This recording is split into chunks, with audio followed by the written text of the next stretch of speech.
परमार्थ की पगडंडी, रॉय के साथ रोचक कथाएं।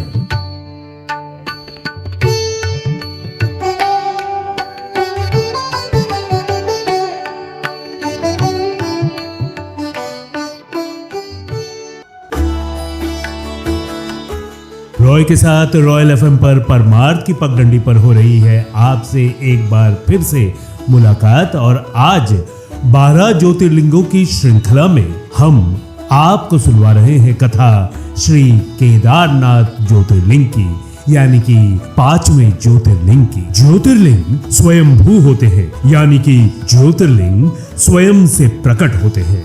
श्री केदारनाथ धाम 12 ज्योतिर्लिंगों में से 5वें अंक के ज्योतिर्लिंग है और मान्यता है कि यहाँ पर भोलेनाथ साक्षात पिंडी रूप में विद्यमान है।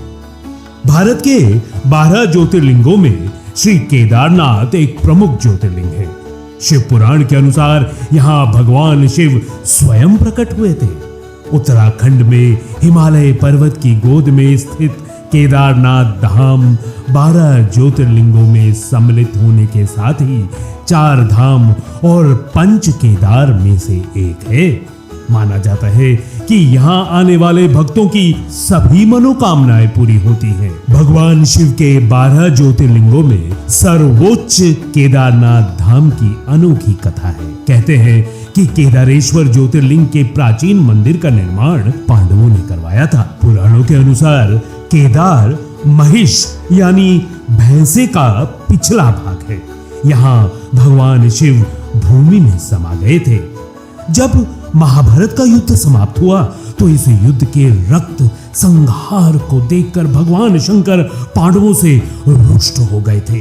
वहीं पांडव अपने भाइयों की हत्या के पाप से मुक्ति के लिए भगवान शिव जी के दर्शन करना चाहते थे। अपने पाप का प्रायश्चित करने के लिए पांडव कैलाश पर्वत पर महादेव के पास पहुंचे, लेकिन शिव ने उन्हें दर्शन नहीं दिए और अंतर्ध्यान हो गए। पांडवों ने हार नहीं मानी और भगवान शिव की खोज में केदार पहुंच गए। भगवान शंकर ने तब एक बैल का रूप धारण कर लिया और वे अन्य पशुओं में जा मिले। पांडवों को संदेह हो गया था। भीम ने अपना विशाल रूप धारण कर 2 पहाड़ों पर अपने पैर फैला दिए। सब गाय बैल तो निकल गए, पर शंकर जी रूपी बैल पैर के नीचे से जाने को तैयार नहीं हुए। भीम बलपूर्वक इस बैल पर झपटे, लेकिन बैल भूमि में अंतर्धान होने लगा। तब भीम ने बैल की त्रिकोणात्मक पीठ का भाग पकड़ लिया। भगवान शंकर पांडवों की भक्ति और दृढ़ संकल्प देखकर प्रसन्न हुए। उन्होंने तत्काल दर्शन देकर पांडवों को हत्या के पाप से मुक्त कर दिया। पांडवों ने भगवान से प्रार्थना की कि वे इसी दृढ़ रूप में यहीं बस जाएं। शंकर भगवान ने तथास्तु कहा और केदार ज्योतिर्लिंग के रूप में हमेशा के लिए यहाँ विराजमान हो गए। देवभूमि उत्तराखंड के गढ़वाल हिमालयी सीमा पर स्थित केदारनाथ धाम से सभी शिव भक्त परिचित हैं। बाबा केदारनाथ के इस धाम की गणना 12 ज्योतिर्लिंगों में की जाती है, जैसा कि हमने आपको बताया। इस धाम की विशेषता यह है कि यहाँ साल के 6 महीने मंदिर के कपाट खुलते हैं और बाकी के दिन भक्तों के लिए ये कपाट बंद कर दिए जाते हैं। लेकिन मंदिर में उपस्थित सभी देवताओं को उमी खटलाया जाता है और वहां उनकी पूजा की जाती है।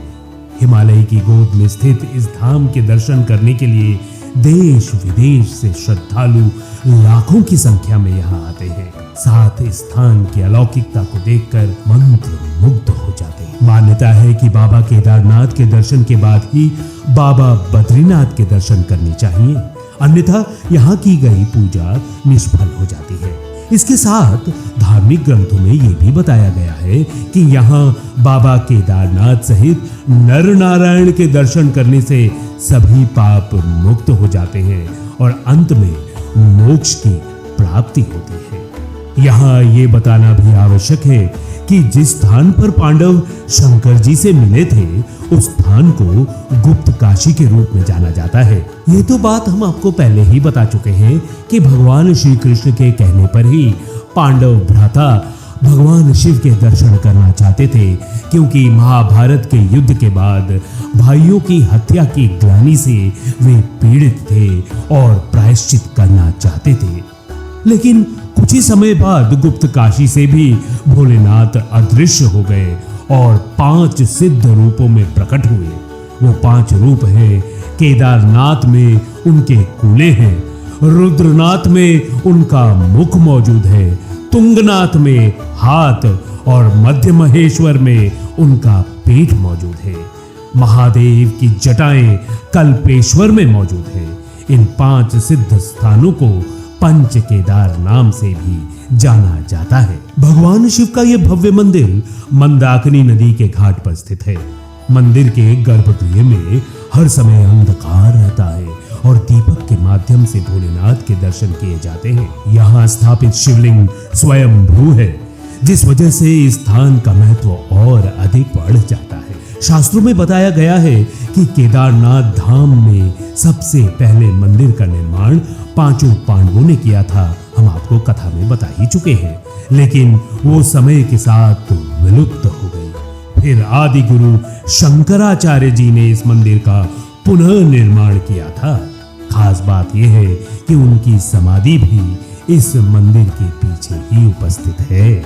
इस मंदिर के संदर्भ में पुराणों में यह भी भविष्यवाणी की गई है कि एक समय ऐसा भी आएगा जब केदारनाथ धाम का समूचा क्षेत्र और तीर्थ स्थल लुप्त हो जाएंगे। ये तब होगा जब एक दिन नर और नारायण पर्वत एक दूसरे से मिलेंगे, तब इस धाम का मार्ग बंद हो जाएगा।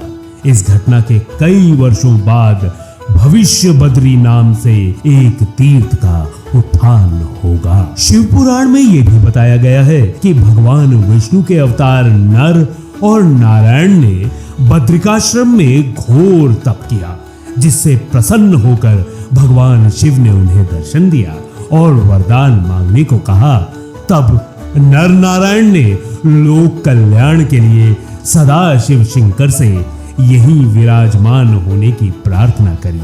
तभी से भगवान शिव केदार खंड अपर ज्योति रूप में विराजित है। केदारनाथ ज्योतिर्लिंग एक ऐसी पवित्र स्थली है जहां आकर भक्त भगवान शिव की कृपा प्राप्त करते हैं और अपने जीवन को संवारते हैं।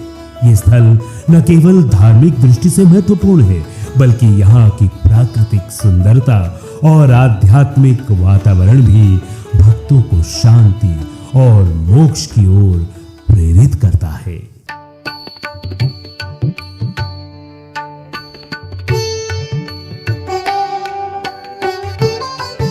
रॉय के साथ रोचक कथा परमार्थ की पगडंडी।